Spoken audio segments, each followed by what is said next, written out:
आज छत्तीसगढ़ में फिर से 12 नक्सलियों को मुठभेड़ में ढेर कर दिया गया है। वहीं 3 जवान शहीद हो गए हैं। ये पूरी मुठभेड़ दंतेवाड़ा और बीजापुर के सीमावर्ती इलाके में देखने को मिली है। मुठभेड़ वाली जगह से एलएमजी मशीन गन, एसएलआर राइफलें, इंसास राइफलें बरामद हुई है। मुठभेड़ के दौरान 2 जवान भी जख्मी हुए हैं, लेकिन उनकी जान खतरे से बाहर बताई जा रही है। इलाके में लगातार सर्च ऑपरेशन जारी है। अतिरिक्त रीइंफोर्समेंट टीम भी भेजी गई है।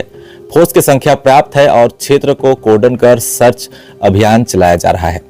बस्तर के आईजी सुंदरराज पी ने दावा किया है कि इस मुठभेड़ में और भी नक्सली घायल हुए हैं, जो भाग निकलने में कामयाब हो गए हैं। बस्तर के आईजी सुंदरराज पी ने बताया कि बीजापुर दंतेवाड़ा के अंतर जिला सीमा क्षेत्र के पश्चिम बस्तर डिवीजन इलाके में जो है डीआरजी, एसटीएफ, कोबरा, सीआरपीएफ की एक ज्वाइंट टीम द्वारा नक्सल विरोधी अभियान चलाया गया था। इसी दौरान जवानों और नक्सलियों के बीच जो है बुधवार यानी कि 3 दिसंबर को आज दोपहर से जो है वो फायरिंग शुरू हो गई। करीब 2 से 3 घंटे तक दोनों ओर से रुक कर फायरिंग देखने को मिली। आईजी ने आगे बताया कि मुठभेड़ स्थल से एसएलआर राइफल, 303 राइफल समेत कई हथियार भी बरामद किए जा चुके हैं।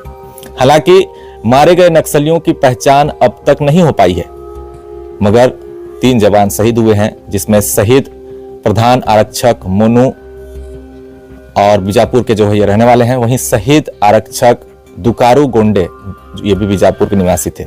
आईजी ने भी ये भी बताया कि सर्च ऑपरेशन जारी है और जवानों के ऑपरेशन से लौटने के बाद ही मुठभेड़ की पूरी जानकारी स्पष्ट हो जाएगी। आपको बता दें कि इस साल अब तक छत्तीसगढ़ में इनकाउंटर में 268 नक्सली मारे जा चुके हैं। इनमें से 239 बस्तर संभाग में मारे गए हैं, जिसमें बीजापुर और दंतेवाड़ा सहित 7 जिले शामिल हैं, जबकि 27 अन्य गरियाबंद जिले में मारे जा चुके हैं। जिला बीजापुर एवं दंतेवाड़ा का सीमावर्ती इलाका पश्चिम बस्तर डिवीजन क्षेत्र में माओवादियों की उपस्थिति का सूचना का आधार पर Dantewada DRG, Bijapur DRG, STF, CRPF, cobra की संयुक्त टीम अभियान के लिए रवाना हुई। आज प्रातः 9 बजे से लेकर अनेक बार अभियान के दौरान माओवादी एवं सुरक्षा बल के बीच में मुठभेड़ हुई। मुठभेड़ के उपरांत इलाका का सर्चिंग के दौरान अब तक शाम के 5:30 बजे की परिस्थिति के अनुसार टोटल 12 माओवादी कैडर का डेड बॉडी मुठभेड़ स्थल से बरामद हुई। मुठभेड़ स्थल से एसएलआर, इंसास 303 और अन्य आर्म्स एमुनिशन भी बरामद किया गया। इस मुठभेड़ में बहादुरी से लड़ते हुए हमारा डीआरजी बीजापुर के 3 जवान, जिसमें प्रधान आरक्षक मोनू वड्डे, आरक्षक दुकारू गोंडे, एक डीआरजी जवान रमेश सोडी, इस प्रकार हमारा 3 जो बहादुर जवान इस मुठभेड़ में बहुत बहादुरी से माओवादियों की हमला का सामने किया। लगातार आमने सामने का फायरिंग सुबह 9 बजे से लेकर लगातार अभी भी जारी है।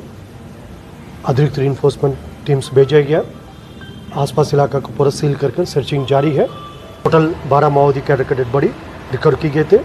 इसमें माओवादी कैडर्स का शिनाख्ती अभी लगातार जारी है, क्योंकि अभी भी फायरिंग और अन्य प्रक्रिया जारी है, इसलिए जो अन्य विस्तार से डिटेल ग्राउंड जीरो से अभी प्राप्त होने में थोड़ा समय लग जाएगा। मुठभेड़ में 2 और अन्य हमारा जवान घायल है।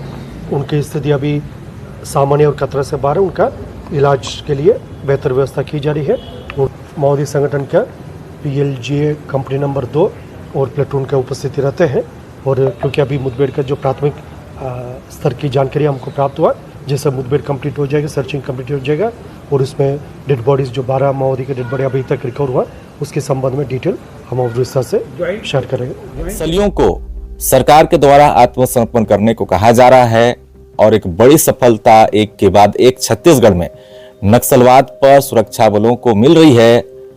वहीं झारखंड में भी अब माओवादियों की चिंता बढ़ चुकी है।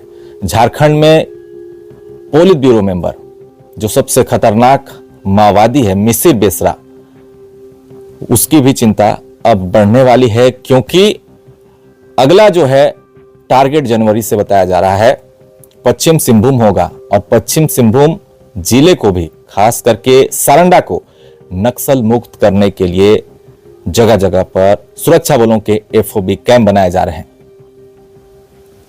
फिलहाल हम नेक्स्ट अपडेट में आपको बताएंगे मिसिर बेसरा से जुड़ी कई जानकारियां और वो कैसे इतना खतरनाक माओवादी है और पुलिस के सामने एक बड़ी चुनौती बना हुआ है।